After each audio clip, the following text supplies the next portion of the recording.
Hey folks, this special presentation of the WTF Vault is sponsored by Zappos.com for the best online shopping for clothes and shoes with free shipping and free returns. Join Zappos Rewards, Zappos.com's brand new loyalty program. Existing customers will get $15 in Zappos Rewards just for enrolling. Sign up today at Zappos.com/rewards and get free expedited shipping, points for rewards, and early access to sales. That's Zappos.com/rewards.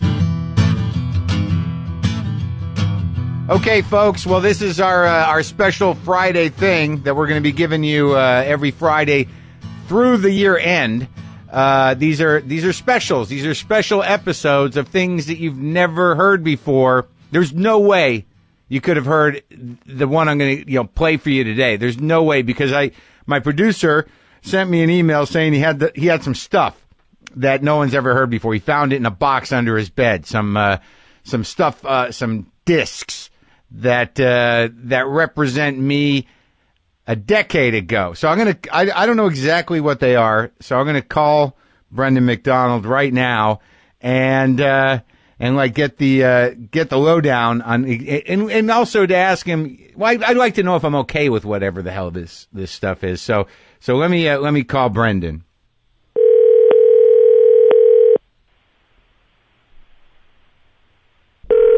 Hello. Hey, Brendan. Hey, man. It's Mark. Hey, so all right. So I got the email. So what are these unheard bootleg recordings you have of me? Okay. Well, these are there really is no one other than maybe one other person who has ever heard this stuff, and I did not know that I had these. I'm serious about that. People might think that I'm just making that up. I did not know they existed. Yeah. I thought that I had given them over to somebody, but I just found them in a shoebox, literally in a shoebox. They were discs from 2006. Ooh. When you and I went out to L.A., You were heading back home after a 2-year stint at Air America. Right. And we were set up to do a show out in L.A. For the local Air America affiliate there. KTLK. Which we thought was a gig that was just going to be set up for us. Right. Yeah, we thought we were that was the Siberia gig. That's you have a show. It's in the middle of the night. Right. Preempted by Clippers games most of the time. Yeah, that was the worst, where we were doing it live, but we had to wait for the basketball game to end, and we'd just be sitting there waiting to go on the air. But in order to get that show, I don't even know if you remember this. Yeah. But I'm sure you remember that guy, Don Martin, who was the program director there. Horrible person. And he hated you. Yeah, hated me because of his love for Stephanie Miller. Yes, you had kind of tried to do a little radio war with Stephanie Miller. Yes. Trying to do what radio jocks do, and he did not take kindly to that. Stephanie didn't take kindly to that either, but you two have since made up. Yes, we have. Don and I are not good, though. I've not reached out to him. I've not heard from him. That's not surprising. But we thought we were going to go there. We thought that the Air America people had set this up. We thought okay, great, we're going out there to do this show on the Air America affiliate. Well, Don Martin wanted none of it.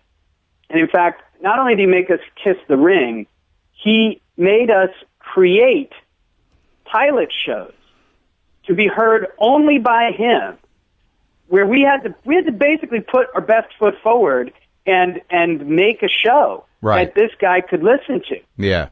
I don't even know if you have a memory of this. We went into this Burbank studio for a couple of days, and we recorded some interviews and comedy bits and just general stuff that we like to put on the radio, and presented it to Don Martin, and he is the only person who has ever heard these interviews, which when I listened to them, when I pulled them out of the box and listened to the CD, I was like, oh, this is like proto-WTF stuff. This is like Mark hanging around with comedians, trying to find his footing in a world that he no longer really knew what his place was, and it's basically a precursor to what we did in 2009. Oh, so this is Radio Mark.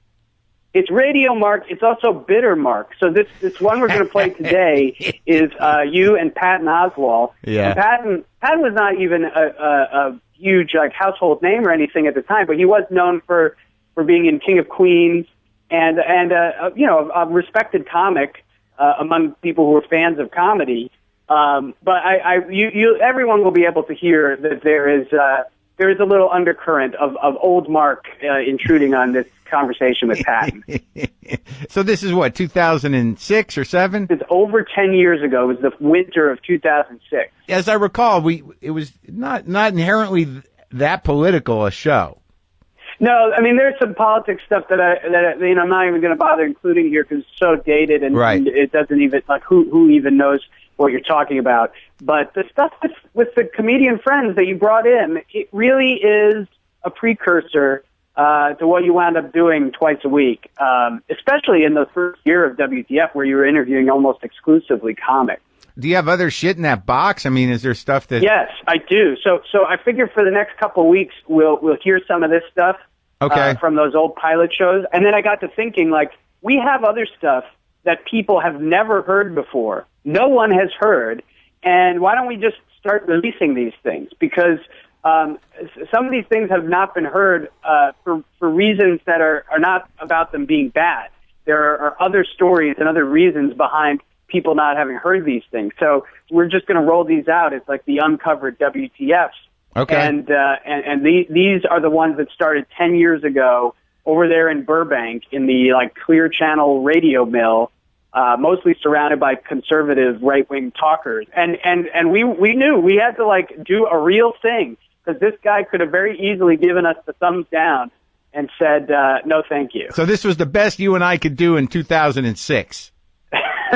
That's right. Yeah, if you remember, we imaged the show, the whole sound design of the show. We thought, well, this is going to be late night. Let's do like Artie Shaw music, like big band style intros and outros. And Jim Earl was your sidekick. He was like your Ed McMahon. Oh, yeah. And we had him like playing a small miniature guitar and doing his own theme songs for the show on the ins and outs. Oh, was that on there too?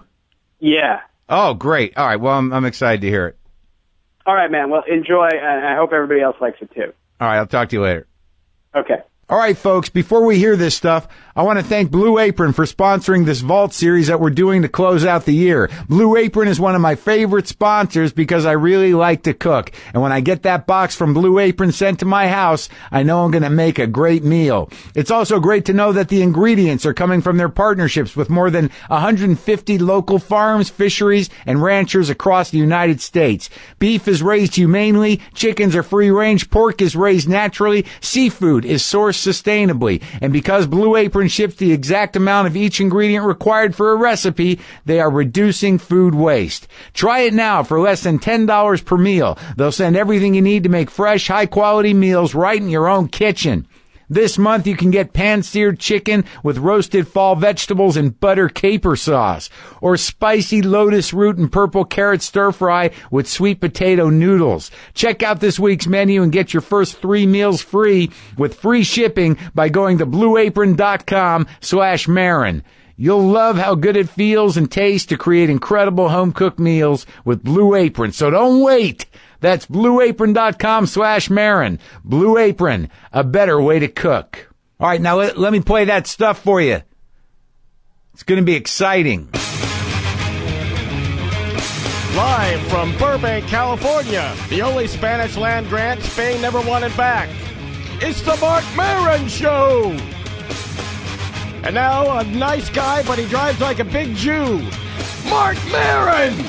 What does that even mean, Jim Earl? Little Jimmy Earl? What does that mean? You're a horrible driver. I am not. I'm a genius driver. Good morning. Good afternoon. Good evening, geniuses, philosopher kings and queens, working class heroes, progressive utopians with no sense of humor.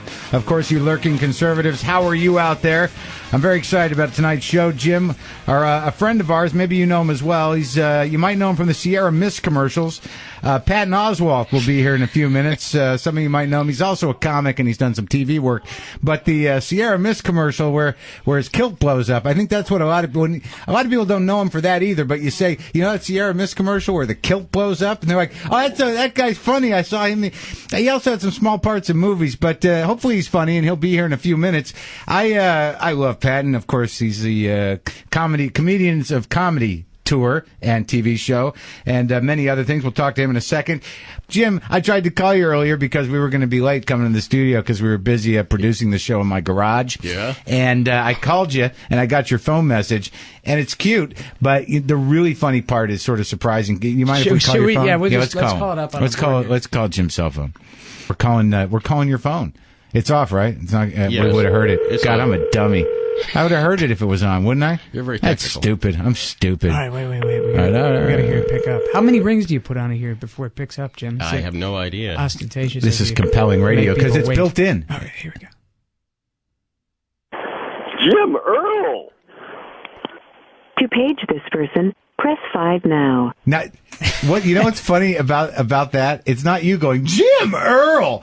It's because of that tone, the woman afterwards saying, if you want to page this person, press 1, actually sounded judgmental. Like, who the hell would want to page that person? I thought that she really gets the best beat on that one. You had no intention of that, did you? No, I didn't. I don't understand what you're talking about. All right. either. All right. Let's. I think it works nicely, and it works well for my career. Okay. I want to do my. I don't need help. I'm all right. I just Okay, need all right. assistance. Well, hey, let me. I got another letter for God. All right, because I'm becoming a more spiritual person. Can I do it? Can I do it now? Sure, I'm not going to stop you. God, it's me, Mark. Quick question. I've been kind of an asshole in my life. Will I reap what I sow? Are all of my misdeeds going to come back at me? Is karma real? I didn't plan it like that. You humans created all these tricks to play on yourselves and each other to make you act better. You people have more power than you think. If you believe you have it coming, it probably will. If you don't, it won't. It's all in your head, stupid human. I mean, Mark. That's your name, right? Mark? Gotta go. This has been real interesting. Good stuff. Yeesh. Yeah, I don't, I'm not always happy with my existential God. Is there another God up there that could talk to me? Mark, this is Jim God, and I'm sorry, I was preoccupied with. I was calling up Jim Earl's message machine thing there. I love that. Yeah. With he goes, Jim Earl. Yeah. Yeah. Thanks, man. Thanks, God. It's really pretty. How about a Patton God? Patton? Yeah, it's really interesting. There was a time that I was also worried about that I may have been an ass in my life and that stuff might come back to you. But I actually think that the karma is just like the afterlife. You go where you think you ought to go when you die. So you have come back to you what you think you ought to have come back to you. It's a little trick that I actually put into you guys that you think you're playing on yourselves, but actually programmed in that you have a subconscious guilt and it's going to feed back onto itself. You already know what's coming back because you know what you secretly want to have come back. You're all masochists. It's programmed into you. Wow, I just got Nerd God. Oh, my God. Also, have you seen what Ed Brubaker's been doing on the new Captain America thing? Ever since he took that comic over, that whole Winter Soldier thing's ridiculous. Thank you, God. That was all very helpful. Thank you, gods. We had the Patton God scared me a little bit. Nerd God. Got a little Nerd God got a little complicated. This nerd comic book God. What the? But of course, you're talking about a guy who, in one of his early punchlines, was very clear about the Gordian knot reference. Gordian. Oh yeah, I remember that. The Gordian knot. Wow, I love that one. That's a man. So I'm going to talk to Patton Oswalt in just a second. You might know him. He plays the couch on King of Queens. And also he's in the Sierra Mist commercials where his kilt blows up. And we're going to talk about guns. Patton Oswalt coming up next.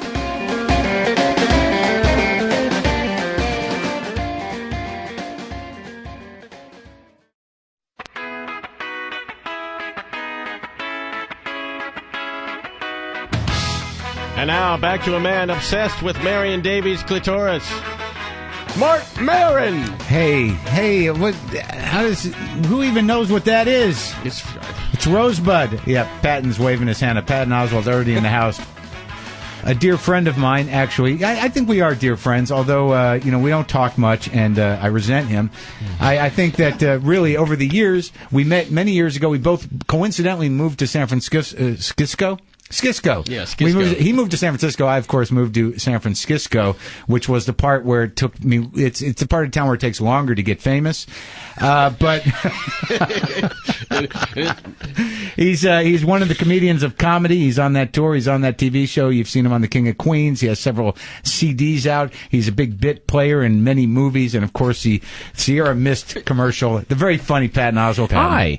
How are you? I'm good. You look well. You look rested, and I haven't seen you in a while. You have new glasses. I have new glasses. Do you remember we always did that thing where it's sort of, what kind of yours? Are yours titanium? Let me see. Right, and we take them, I'd bend them, and you were the first guy that had the titanium, and you were like, look at this. Look, just in case your head bends. Exactly. Yeah, right. Yeah. In case you're suddenly hit with 8 G-forces, your glasses will be fine for some reason. So we were talking about guns earlier, and you now, because I know you got some dough, you're doing all right for yourself. Yeah. You live down the street from here. You got a swimming pool and a gas grill in your backyard. I swear to God, people bring up that I have a swimming pool like that's a sign of success in Hollywood. I'll be honest. But that's such a Beverly Hillbilly 60s. Like, the electrician that lives across the street from me has a pool. That having a pool is not that big a deal anymore. That's like, this guy's got a color TV of his own in his house. Is it crazy? I go to his house, you can see, I swear to God, the Law and Order guy, that's Sam Waterston's pink. This guy's loaded. You do have one of those really nice TVs, too. Oh, I do. That's a good one. Is that the high D? That's a huge high definition. And I got that as a gift, though, for doing a rerun on a movie. I just had my first experience with high definition TV. I did the Conan show like a couple weeks ago, and I'm watching. They got one out now where the writers watch their jokes work or not work. Yep. And I'm looking at Conan. I'm like, oh my God, the makeup industry has got to catch up with this technology. Well, that's the thing that I learned the hard way on King of Queens is you have now got to put on double the makeup that you normally wear when you go on TV for the high def stuff, because you will look like a mole man that they captured and shaved and put in front of the camera. It's exactly. It's not that it's not like that Conan's necessarily unattractive, but you can see what they're trying to cover. It's not they no longer serve its purpose. Here's a fun thing to do if you have a high def TV. Yeah. Watch A Few Good Men. Yeah. Because in the early 90s there was this technique they were trying that they've long since stopped doing this, where they would put your makeup on, but then starting from here under, they would put really dark makeup on, right, to give you a cut on your chin. Why am I pointing like people can see? Like they would, when you would start to get your waddle like I have now, they would put really dark makeup on. So watch Jack Nicholson in that movie on a high def TV. It looks like he is a mime. Like there's the light makeup, and then there's this dark, obvious dark brown thing they put there to give him a cut on his chin. Well, that's and it's interesting. So obvious when you watch it high def. It's a little unnerving. Even stuff that wasn't shot necessarily in high def, it resonates even clearer. Because any light through celluloid is the most clear thing you can have.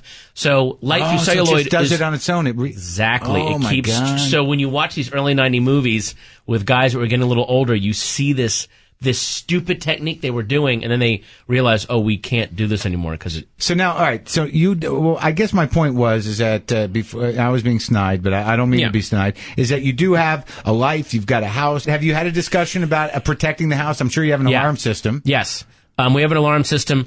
Here's the thing: people that are against guns and people that are for guns both cannot admit a very, very basic thing about guns, and it's why they are both for and against them. Guns are so goddamn cool. They are so goddamn cool. If you're into guns, people that are into guns will just go, oh no, it's my right to have. They never say, no, having a gun is, you ever held a gun? Oh yeah. It is awesome. Solid. And people who are against guns are like, guys, it's because they're small penises and they're terrified. They don't want to admit that I did a movie 2 weeks ago and I had to fire an Uzi one-handed. Yeah. It was one of the greatest things I think I've ever done in my life. I was purposely blowing takes so they could reload it with blanks. It's a comedy, and I could shoot it again. It was a comedy. Oh, okay. But I was shooting an Uzi one-handed as chasing a golf cart. It was the greatest thing I've ever. So they put blanks in it, but you still get the same resonance. Oh my God, yeah, and they even say blanks are not blanks. They still. It fires a heat charge, and if you point at someone, you'll kill people. Well, my wife has been taking shooting lessons. She's been going to a range. I'm not sure the name of the place, but her friend is taking her, and she's signed up, and she wants to. You would be thrilled. Well, not thrilled, but you'd be interested in this. Her grandfather was this guy, Chick Gaylord, who wrote a book called The Handgunner's Manual. He was like this famous guy. He used to show up on What's My Line. He was the fastest draw in the world at one time. Wow! But he was this weird little guy that made holsters in a closet sized shop in Hell's Kitchen, and he got this reputation with cops and stuff, and he had all these techniques, and he invented the ankle holster. Sweet. So now she's got this in her jeans or something. But I agree with you, is that there's something about holding a gun where you're like, oh my God, I'm peeing. This It is the best awesome. thing in It the really world. is. Yeah. But I mean, if you can just admit that, then you can get beyond it and actually have the real argument of, now do we actually, because I a believe gun it's is a death magnet, though. I really believe that. Oh no, it is. It's a death magnet, especially because when you own a gun, your whole life can go to crap. But a gun is this beautifully made, sweated over, worried over, precision, almost surgical steel instrument. And there's something so final about it, something so non-argumentative about a gun. It's just a gun is a gun. It's beautiful made. It's handcrafted. Right. It's going to end up in the hands of the guy that just broke into your house. Exactly. That's the other thing that people say about guns is people, when you actually point a gun at someone, you freak out. You're like, oh my God, I'm going to go to jail for killing someone. But like, let's say your life is falling apart, so your marriage is falling apart, and she doesn't quite know, and everyone at work hates you, and they won't really say why, and your career's not really working out, and it's all for these vague reasons. I get it. I know where I'm at. But a gun is not vague. The gun is the one thing that's like, I will never be vague on you. Yeah. If you point it at your head, I promise I'll kill you. If you put me away, I promise I won't kill you. There's no middle ground with a gun, and there's something kind of weirdly comforting about that. Yeah, you pull this, there will be closure. Yeah, exactly. Of some kind. Something will happen. There will be a connection made. Yeah, with your career, you can show up tomorrow. Maybe it'll take a right turn into something good. Maybe it won't. There's no, I'll pull the trigger and maybe a pound cake will come out. No, a bullet will come out and kill you. It's the same every single time. I remember one time my dad became sort of obsessed with guns, and my dad's kind of manic depressive, and it was very funny because he shouldn't have guns then. Well, right, but there was a period in his life where he actually had a 38, a Saturday Night Special in his glove compartment, and a bottle of Seconal, because he didn't know what he was going to have to do.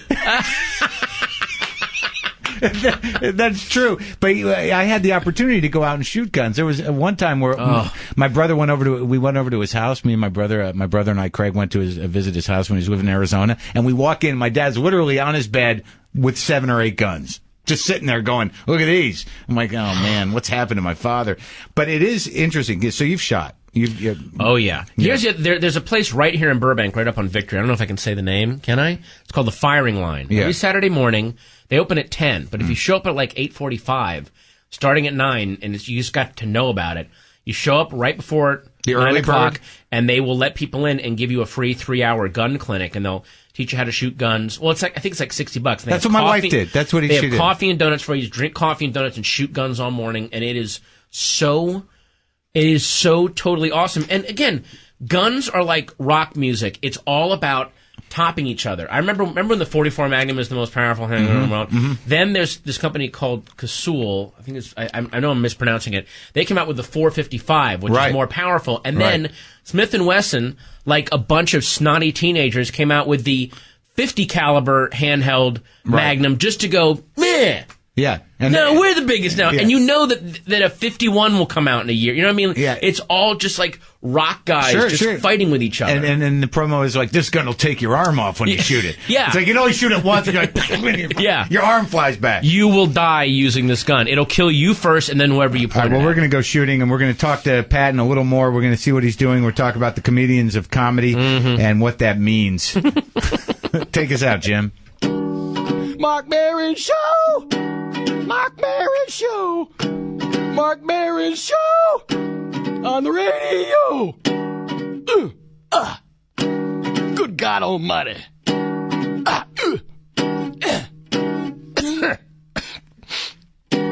Mark Maron Show!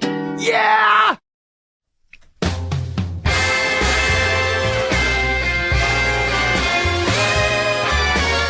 And now back to the next host of Dancing with the Stars, Mark Maron. Thank you, Jim. We're here with Patton Oswalt, and we were just on the break talking a little bit more about guns and how enchanting they are and how deadly they are. If you want to hear that conversation, you can go to the website, markmaron.com.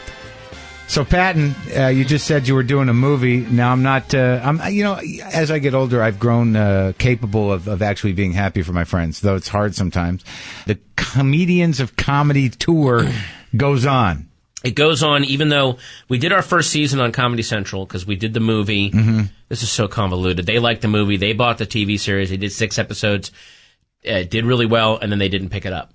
Okay. So we are now we're doing the tour anyway because the tour is just fun to do, and then we're going to shop it around to other networks, which is such a lame thing to do.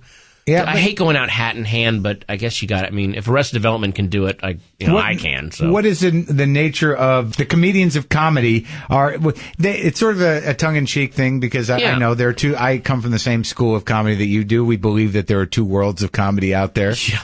Well, you should talk about this. Dying, though. Yeah, thank God. I think that I'm just so sick of the blank of comedy, or I'm a blank comedian. I'm a gay comedian. I'm a black comedian. Just there's comedians, and there's funny comedians and not funny comedians, and I think that there's room for everyone. So I so wanted to make fun of there are 2 things, there are 2 trends I hate in comedy right now.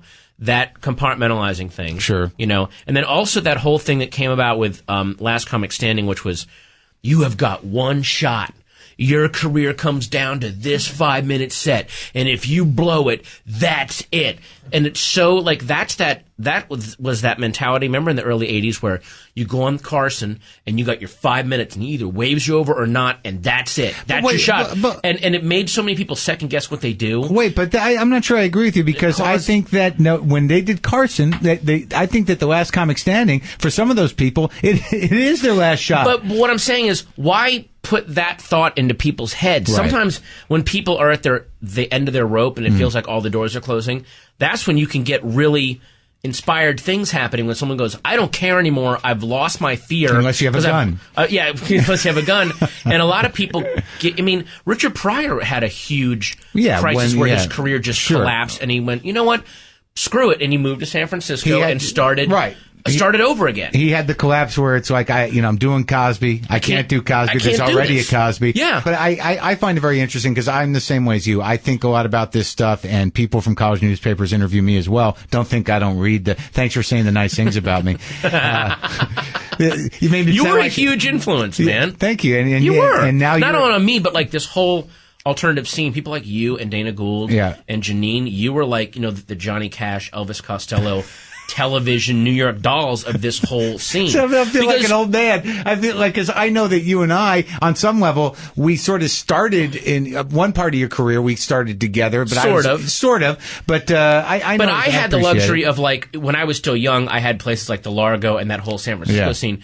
But you and Dana and Janine had to develop them in, Uncle Quacker's, fart hut. And you literally you had no reference points. You were totally unprecedented. But you influenced me as well, because getting to know you when we were in San Francisco, I was like, wow, this guy's doing the big thinking.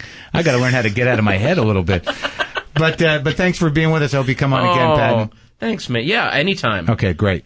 There we go.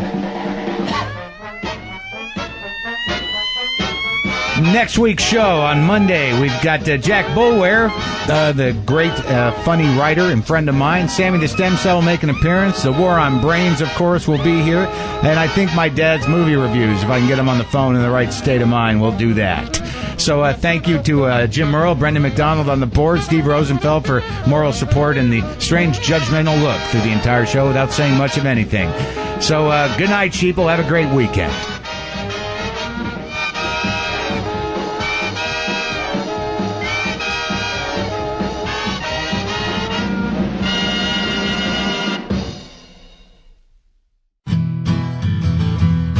Well, that was interesting, huh? You got to hear old Radio Mark talking to a younger Patton. That's a younger, more bitter Mark doing radio, talking to Patton Oswalt.